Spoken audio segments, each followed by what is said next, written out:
सीजीएल्स के एग्ज़ाम चल रहे हैं, सीजीएल के एग्ज़ाम, और जो सेफ़ स्कोर है उसको लेके बहुत ज़्यादा ये हो रहा है, क्योंकि हो क्या रहा है कि जितने भी कैंडिडेट आप अगर एग्ज़ाम में बैठे हो, तो अगर आप एग्ज़ाम दे के आए हो तो आपको पता है ज़्यादातर कैंडिडेट्स ये बोल रहे हैं कि एग्ज़ाम उतना अच्छा, जैसे 150 160 जो नंबर जाते थे जैसे प्रीवियस ईयर हुआ था, उस हिसाब से नहीं हो रहा है। रीज़न बहुत सारा है।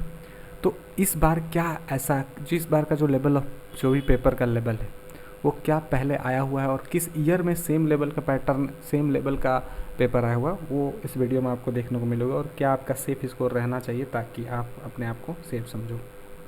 ठीक है, तो सबसे पहले इस डेटा को देख लीजिए कि यहाँ पे जो आपको ये दिया हुआ है कि 2018 से छोड़ दो, 2018 को हम लोग यहाँ पे 2018 से देखते हैं। देखिए 2018 में 12,000 लगभग 13,000 वैकेंसीज थी।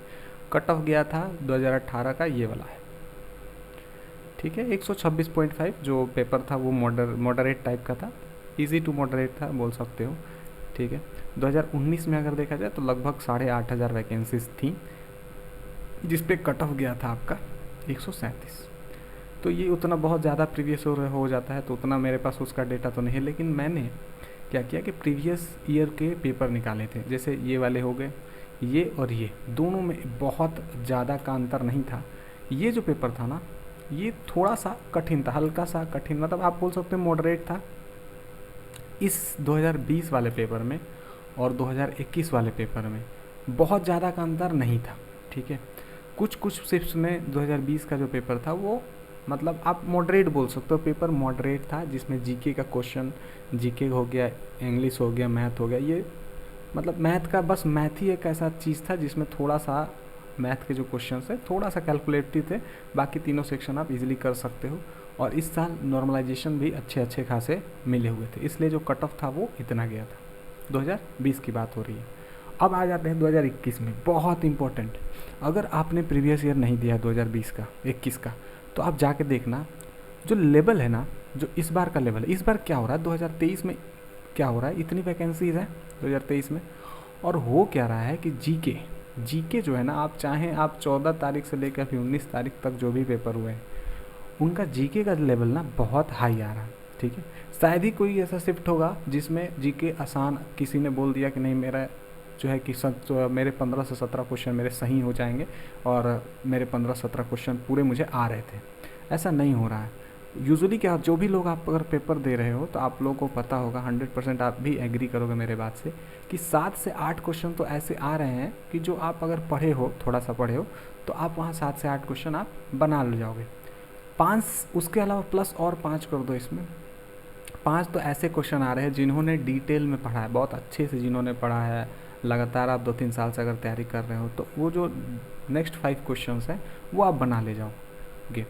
अब करंट अफेयर की बात करें इस साल, तो करंट अफेयर तो भाई करंट का तो पूछ ही नहीं रहे, नाम ही भर का रह गया ये करंट अफेयर। करंट अफेयर तो पूछ ही नहीं रहा इस साल का। करंट अफेयर कहाँ का पूछ रहा है, 2020 का, 2021 का, 2022 का। और ये कहीं से पूछ दे रहा है, इसका भी कोई पैटर्न नहीं है कि नहीं इस महीने से यहाँ 6 महीना, नहीं, इसका भी कोई पैटर्न नहीं, कहीं से पूछ रहा है। शायद ही 2023 से कुछ कुछ शिफ्ट्स में 1-2 क्वेश्चन देखे गए हैं। ठीक है, ये कंफर्म नहीं है कि मिला ही है, लगभग नहीं मिला है।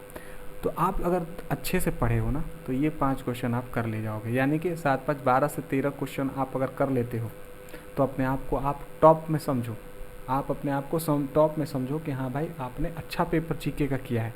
और जीके के ही चलते लोग जो है नर्वस हो रहे हैं। अगर आपका 26 से 28 नंबर आ रहा है, you are very good candidate. अगर आप जीके में इतना सीजीएल का ला रहे हो तो समझ रहे हो ना, काफ़ी अच्छा ला रहे हो अगर इतना नंबर आपके आ रहे हैं तो, और 30 आ रहे हैं तो आप बिल्कुल जीके में टेंशन न लो। यहाँ पे अगर 5 क्वेश्चन जो पढ़े आ रहा है, तो 7 क्वेश्चन तो ऐसा आ रहा है कि आप पढ़े भी हो ना तो भी आपसे नहीं बनेगा। आप कितना भी पढ़े हो भाई, इतना समुंदर है ये तो, जो जीके तो है पूरी तरह समंदर है, आप कितना ही पढ़ लोगे। तो 7 क्वेश्चन तो आपसे वैसे भी नहीं बनने, और कुछ में तुक्का मार के लोग 3-4 क्वेश्चन में तुक्का मारते ही हैं। कोई कोई तो 25 में भी तुक्का मार देते हैं, उनकी बात ही नहीं कर रहे हैं। ये एक जनरल कैंडिडेट की बात हो रही है कि कोई भी जनरल कैंडिडेट जो एग्ज़ाम दे रहा है वो ये चीज़ फॉलो होगा 100%। अगर आप जनरल कैंडिडेट मतलब हो, जो आप अच्छे से तैयारी किए हो, तो आपके साथ भी यही होगा। अच्छा, इसमें और इसमें क्या अंतर है? 2020 वाले पेपर में, 2020 का पेपर उठा के अगर आप देखोगे ना, तो लेवल है ना भाई, वो सेम है। और 2020, सॉरी 2020 नहीं, 2021 के पेपर में जो कट ऑफ गया था वो इतना गया था। अब मैं बताता हूँ कि कौन सा पेपर 2021 में टफ था, मतलब कौन सा सेक्शन टफ था, और इस बार कौन सा ईजी है, और कौन सा उस टाइम ये था। तो पहले 2021 की बात कर लेते हैं। 2021 में अगर मैं बात करूँ तो इंग्लिश वॉज ईजी। मतलब अभी जो इंग्लिश पूछी जा रही है, अभी ना बहुत सारे नए वर्ड्स दिखने को मिल रहे हैं, बहुत सारे, स्पेशली अगर आप इंग्लिश कर रहे हो ना तो कन्फ्यूजिंग पॉइंट्स। पहले क्या आता था? पहले ऐसा आता था कि भाई एक वर्ड दे दिया, उसका सिनोनिम है और बाकी 3 आप एलिमिनेट भी कर सकते थे। अब ऐसा दे रहा है कि ये सिनोनिम है और 2-3 वर्ड आपको एक जैसे, 2 वर्ड तो कंफर्म एक जैसे दे देंगे कि आप इसमें फंस जाओ, और इसमें आप गलत ही चूज़ करोगे। अगर चूज़ करना पड़े तो शायद ही, अगर किस्मत अच्छा है तो आप सही चूज़ कर लो, ठीक है। ज़्यादातर चांसेस है कि आप गलत ही चूज़ करते हो, ऐसे दो वाले केसेस में ना गलत ही होता है। तो यहाँ पे ऐसे ऐसे क्वेश्चंस फंस रहे हैं कि अगर आपको मीनिंग पता भी है तो ऑप्शन में आपको जाके कंफ्यूज किया जा रहा है। तो आप ये चीज़ नोटिस कर पाओगे जिन्होंने भी एग्ज़ाम दिया है, ठीक है। तो ये हो गया इंग्लिश की बात। और इंग्लिश में बोलूँ तो इस बार का इंग्लिश भाई, 2023 का जो इंग्लिश का पेपर है वो टफ़ है देन दैट पेपर, 2021 वाले पेपर के मुकाबले टफ़ है। रीजनिंग देखो, रीजनिंग जो इस बार पूछी जा रही है ना, रीजनिंग में 3-4 क्वेश्चन आपको फंसाया जा रहा है। 3 से 4 क्वेश्चन, देखो 22 क्वेश्चन अगर आपने किए हैं तो you are a good candidate. 22 question आपने अगर कर लिए हैं रीजनिंग के, अच्छे कैंडिडेट हो आप। और 2-3 क्वेश्चन फंसाए जा रहे हैं, कोडिंग डिकोडिंग कहीं फंसा दे रहा है। इस बार जो रिलेशन पूछ रहा है कि ए बी का मामा है, वो इसका ये है, वो वाला नहीं, जैसे नहीं होता फ़ोटो की तरफ इशारा करते हुए वो बोल रही है कि उसके मामा का, दादा का, नाना का ये है। तो ये वाला कहानी जो है इस क्वेश्चन में फंसा रहा है, बहुत तगड़ा टाइप का, इस टाइप का एक क्वेश्चन दे रहा है। और इस क्वेश्चन में हर शिफ्ट में लगभग फंसाया है, शायद ही कोई शिफ्ट में ईजी इस टाइप का क्वेश्चन हो। उसके बाद कोडिंग डिकोडिंग से काफ़ी क्वेश्चंस पूछे जा रहे हैं इस बार, मतलब 3-3 क्वेश्चन तो ऐसे पूछे जा रहे हैं जैसे कि 3, 4, 5 में क्या रिलेशन है, और ऐसे ही ऑप्शन दे रहे थे। इस टाइप का क्वेश्चंस काफ़ी पूछे जा रहे हैं। तो इस बार का रीजनिंग का लेवल भी हाई है, 2021 के मुकाबले अगर रीजनिंग का बात करूँ तो हाई है। मैथ का लेवल इसमें थोड़ा सा हाई था, मतलब अगर आज के कंपैरिजन करो तो इस पर क्या हो रहा है, कोई शिफ्ट में इजी दे रहा है, कोई शिफ्ट में मीडियम दे रहा है, पर कोई शिफ्ट में ही इस बार हार्ड दिया है 2023 में मैथ का लेवल। पर 2021 का मैथ का लेवल हाई था, मतलब इस बार के लेवल से हाई था, ठीक है। और जीके का लेवल तो मैंने बता दिया भाई, जीके का लेवल डेफिनेटली इस बार का हाई है। आप कि कोई भी शिफ्ट में चाहे आपका पेपर क्यों ना हो, आप इस बात से ज़रूर एग्री करोगे कि जीके का पेपर हाई था इस बार का। तो कट ऑफ अगर उस टाइम 132 गया था, ये तो क्या है, नॉर्मलाइज्ड स्कोर है, यानी कि जिस भी बंदे का इसमें 125 से 127 नंबर आ रहा था, रॉ स्कोर की मैं बात कर रहा हूँ, वो चांस रखता था कि वो क्वालिफाई कर जा रहा था प्री, ठीक है, वो प्री क्वालिफाई कर जा रहा है यहाँ पे, ठीक है ना। और इस बार अगर आपका मैं बोलूँ, देखो इस बार तो कंपटीशन बढ़ते जाता है, तो डेफिनेटली 3-4 नंबर का इसमें बढ़ोतरी होगा। और पेपर लेवल के बात करें तो इस बार का लेवल देखो तो थोड़ा सा ऊपर लेवल था, मतलब 2020-21 के मुकाबले जो पेपर का लेवल, खाली मैथ को हटा दो तो बाकी लेवल सब कुछ ऊपर किया है। और जिनको लग रहा है कि इंग्लिश में बहुत ज़्यादा वो ठीक है, उनका सब कुछ अच्छा गया, तो आंसर के आने के बाद पता चल जाएगी आपको कि रीजनिंग जी के सब आंसर मिला के कितना आ रहा है आपको आंसर के आने के बाद।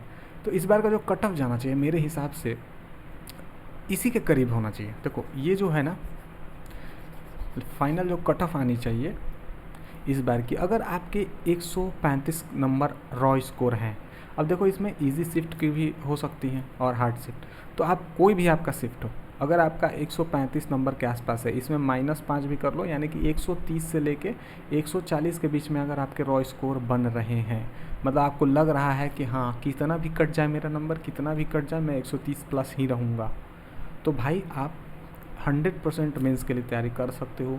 क्योंकि इसमें अगर मान लो कि इसमें 6 नंबर भी आपका, 6 से 7 नंबर भी नॉर्मलाइजेशन मिला, तो आपके चांस बहुत हो जाते हैं सिलेक्शन के। कट ऑफ इस बार सीजीएल का मैं मानता हूँ कि जो सीएचएसएल का कट ऑफ था वो 157 चल गया था। भाई पेपर देखो, सीएचएसएल का जो पेपर था वो मैथ इजी था, रीजनिंग तो ऐसा था कि 17-18 क्वेश्चन आप इजीली बना पाओगे। जाकर पेपर उठा के देखना सीएचएसएल का, जीके का, तो यहाँ से सीधे आपका 10 क्वेश्चन तो आपका इसी में से माइनस कर दो आप, 10 क्वेश्चन मैंने 20 नंबर माइनस कर दो, अगर CHSL का GK CGL इतना कर देता तो 157 कट ऑफ कभी नहीं जाता। प्लस नॉर्मलाइजेशन बहुत हाई किया था, नॉर्मलाइजेशन बहुत हाई है मिला हुआ है लड़कों को, ठीक है। तो यहाँ पे आप CHSL से बिल्कुल भी कंपैरिजन ना करो इसको, ठीक है। कट ऑफ 100 अगर 130-40 के बीच में अपने आप को बिल्कुल सेफ समझिए आप, यही कट ऑफ रहने वाला जनरल कैटेगरी का। बाकी 5-5 नंबर आप सब में से माइनस कर लो, ठीक है, आप अपने कैटेगरी के हिसाब से, ठीक है।